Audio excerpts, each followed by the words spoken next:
আসসালামু আলাইকুম, কেমন আছেন সকলে? আশা করছি আপনারা সকলেই ভালো আছেন। আলহামদুলিল্লাহ আমিও খুব ভালো আছি। রমজান মাসে চানা মশলা হয় না এমন বাড়ি বোধহয় কোথাও নেই। তাই চানা মশলার একদম স্পেশাল রেসিপি নিয়ে আজকে আপনাদের কাছে হাজির হয়েছি। অবশ্যই এই রেসিপিটি কিন্তু আমার মায়ের স্পেশাল চানা মশলার রেসিপি।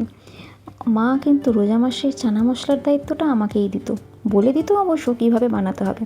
সেখান থেকেই আমার শিখে নেওয়া এই চানা মশলার রেসিপি। চানা মশলার মেন ইনগ্রিডিয়েন্টস ছোলা প্রায় আমি ওভারনাইট সোক করে রেখেছিলাম। নিয়েছি এখানে পেঁয়াজ কুচি, এখানে নিয়েছি স্বাদ মতো লবণ, হলুদ গুঁড়ো, লঙ্কার গুঁড়ো, জিরে গুঁড়ো এবং ধনে গুঁড়ো। আর নিয়েছি আদা বাটা এবং রসুন বাটা। আদা বাটাটা একটু বেশি, রসুন বাটাটা তার অর্ধেক। ব্যাস এইটুকু মশলা দিয়েই কিন্তু সুন্দর চানা মশলা একদম রেডি। কুকারের মধ্যে দিয়ে দিলাম অল্প একটু সর্ষের তেল দিয়ে এর মধ্যে দিয়ে দেবো পেঁয়াজ কুচি। পেঁয়াজটা বেশ একটু লাল লাল করে ভেজে নিলাম।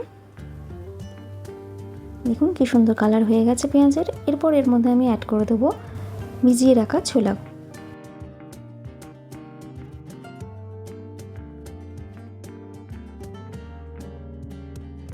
পেঁয়াজের সাথে ছোলা খুব ভালোভাবে মিশিয়ে নিচ্ছি।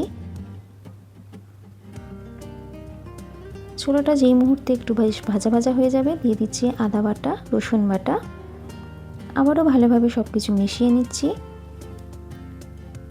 আদা রসুনের কাঁচা গন্ধ চলে যাওয়া অবধি অপেক্ষা করব। অল্প একটু জল দিয়ে ভালোভাবে আবারও কষিয়ে নিলাম যাতে আদা রসুনের গন্ধটি একদম সম্পূর্ণ চলে যায়। এরপর আমি এর মধ্যে মশলাগুলি অ্যাড করে দেবো। মশলা খুব ভালোভাবে কষিয়ে নিতে হবে, একদম যেন তেল ছেড়ে দেয়। অল্প একটু জল দিলাম, দিয়ে ভালোভাবে আবারও মশলাটাকে কষিয়ে নিচ্ছি। একটু সময় নিয়ে ভালোভাবে মশলা কষিয়ে নিতে হবে যাতে কাঁচা মশলার গন্ধ একেবারেই না থাকে। রমজান মাসে যেমন আমাদের বাড়িতে ডালের পেঁয়াজি মাস্ট, ঠিক সেরকম এই চানা মশলাটাও ছিল মাস্ট।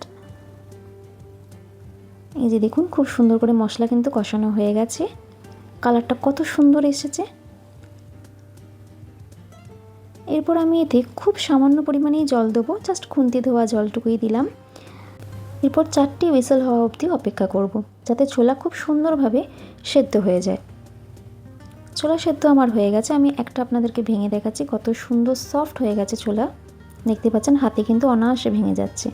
এরপরে যে অবশিষ্ট জল আছে সেটিকে ভালোভাবে গ্যাসের ফ্লেমটি বাড়িয়ে শুকিয়ে নেব এবং ভালোভাবে ছোলাটাকে কষিয়ে নেব।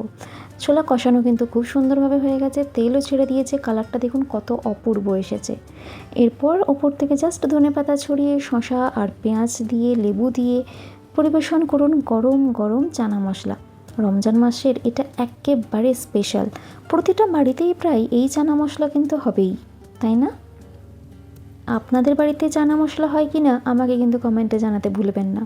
আর এতক্ষণ যখন ভিডিওটি দেখেই ফেলেছেন, আমার ভিডিওটিতে একটি লাইক দিয়ে যাবেন, অবশ্যই চ্যানেলটিকেও সাবস্ক্রাইব করে দেবেন। এরপরে দেখুন আমি পেঁয়াজ কুচি, কাঁচা লঙ্কা কুচি আর লেবুর রস দিয়ে লোভনীয়ভাবে সার্ভ করে দেব চানা মশলা।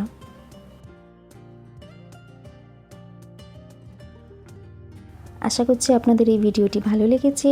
দেখা হবে আবার পরের ভিডিওতে। আল্লাহ হাফেজ।